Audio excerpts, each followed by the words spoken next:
In this video, we are going to show you how to deploy your app that you created on Emergent AI. So if you built an app on Emergent and you're done, as you can see here, when you're done, right? This is a website app that we built.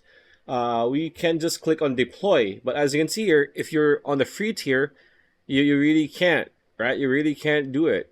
So when you click deploy again, this is from Emergent's website guide. As you can see, when you click deploy here, right, there's going to be some options here to start deployment.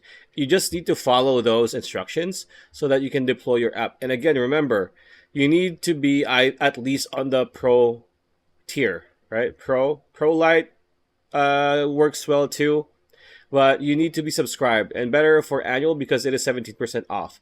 So that is pretty much how you deploy, right? Again, you can deploy on, but it's going to be streamlined. It's going to be easy to deploy. Just follow the instructions as you can see here. This is going to be what it's going to be looking like.